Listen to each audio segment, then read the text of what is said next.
Friends, will you pray with me? And as you feel so comfortable and familiar, I invite you to join me the second time through. Let the words of my mouth and the meditations of our hearts be acceptable in thy sight, O God. Let the words of my mouth and the meditations of our hearts be acceptable in thy sight, O God. Amen. Today, October 15th, is the feast day of Saint Teresa of Ávila, Spanish. She's also known as Teresa de Jesus, of Jesus. She was a Catholic mystic. She was born in Spain in 1515, and she died in October of 1582. And I'll mention a little bit about the controversy over the date of her death in just a few minutes. If we think about what was going on at the time that Teresa was alive, the Reformation started just right around that spot, that same time, and the Inquisition had started in 1478. So that was happening also as Teresa was growing up. So she was canonized in 1622, and in 1970 was named the first woman doctor of the church. And she's only one of only four women to have received that designation. She grew up, as many saints, I think, of the church did, grew up privileged, though perhaps tenuously so. Her grandfather was what they called a converso, which means he had been Jewish and converted to Christianity for his own family's safety. Now, unfortunately, the Inquisition didn't always take that at face value and was often searching for people who were secretly practicing their former religions while claiming to be Christian. But he managed to stay Christian. He raised his family, and so her father moved, and when he became an adult, moved towns and bought a title, because you could do that. So he bought the title, a title to sort of establish him in Christian society and help protect his family. He was a successful wool merchant and so well off financially. Teresa was a bit of a handful, even at a young age. The story goes that at 7, she was so infatuated with the stories of other saints of the church that she convinced her brother to run away to the land of the Moors, as they were calling it, to declare their faith so that they might be beheaded and declared martyrs. Luckily, her uncle intercepted them on the road and brought them home. But this over-the-top approach to faith continued throughout her life, and particularly when she went to live as a young adult in a Carmelite convent, having convinced her father to let her do so. Her father wanted to get her married into a nice established relationship, but she convinced him to let her to go into religious life, and so partly as a response to what she considered her penchant for sinning. She was apparently a very attractive young woman and taken to flirting with the young folks around. She engaged in self-mortification, and she basically started starving herself and became so ill, some people say with malaria, some others say other illnesses, that she became very close to dying, so close in fact that they had dug her grave and had waxed her eyelids closed already. However, she during that time had an encounter, which she said was an encounter with St. Joseph, and believed herself to be healed from that. And she recovered, but she was bedridden for a year, and she was never again really in robust health. She always suffered with illnesses throughout her adult life. But she often used her suffering as a way of connecting with the divine, particularly in connecting with the suffering of Jesus.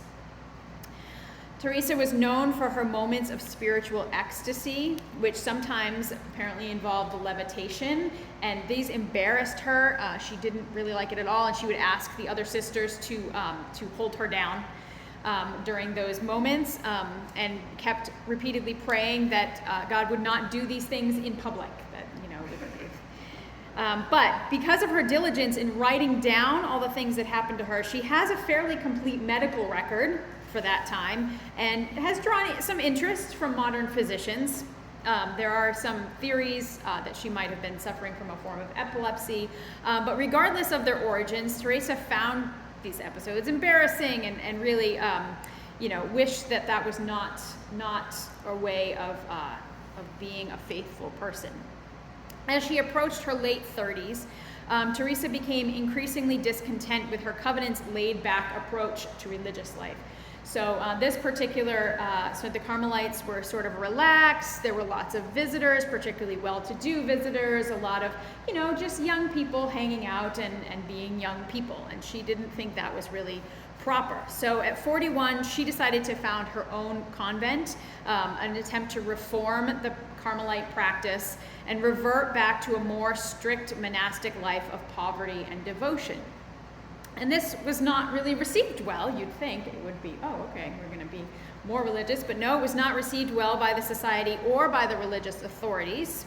And Teresa struggled with opposition for many years, and that included being investigated multiple times by the Inquisition due to being sort of outed by people with power, including a princess who apparently came to the convent one time, and she refused to have the sisters bow down and serve her, and the princess didn't like that, and so turned her in. But this did not stop her from founding a number of new convents or helping to found the men's version of this religious order, even if she often had to sneak into a town under the cover of darkness in order to not attract too much attention to herself. Eventually, Pope Gregory VIII offered an edict of protection. She died in 1582, just at the moment that Catholic Europe was making the switch from the Julian to the Gregorian calendars. So, she either died before midnight on October 4th or early in the morning of October 15th. Now that may seem like a very wide range of dates, but in fact, in order to switch from one calendar to the other, they excised October 5th through 14th. So one or the other. So many times her date of death is listed as October 4th, but officially it's October 15th today, which is celebrated as her feast day. One of Teresa's greatest legacies is her deep devotion to prayer, even when she couldn't figure it out or felt unworthy of such prayer. She dedicated herself to attention to the divine presence in her life and in the world, despite all the political and social upheaval which was so present in Spain and the rest of the world at the time. A quote from her writing: "For mental prayer, in my opinion, is nothing else than an intimate sharing between friends. It means taking time frequently to be alone with him who we know loves us. The important thing is to not think much, but to love much, and so do that which best stirs you to love. Love is not great delight, but desire to please God in everything." And then one of her most famous quotes is, "Let nothing perturb you, nothing frighten you. All things pass. God does not change. Patience achieves everything." This second line in particular is difficult to say and do in times like we are experiencing now. We are frightened. We are devastated. The nature of the world these days in some ways makes it worse than it would have been in Teresa's time. We get almost instantaneous news from across the globe in still, realistic images and videos. We can see and hear the terrible things happening so far away. And yet we can do no more about it, really, than Teresa could. Of course, while the situation in Israel and Palestine over the last week is fresh in our minds and hearts. It is not the only source of grief and pain in our lives. There is much over which we have little or no control. In addition to being the feast day of St. Teresa of Ávila, October 15th is also Pregnancy and Infant Loss Day of Remembrance. As someone who myself has experienced multiple pregnancy losses, I understand deeply the desire to be able to do something, to fix things that cannot be fixed, and to feel a sense of being adrift in the world. And whether or not you have been through this particular grief, I'm sure most, if not all of you, have experienced a loss or situation of struggle or pain in your life that left you wishing for the power to do something, to change the course, to fix that which is broken and wrong, and wondering where to turn when there is nothing to do. How to continue when the grief is so strong that you wonder how you are possibly still living.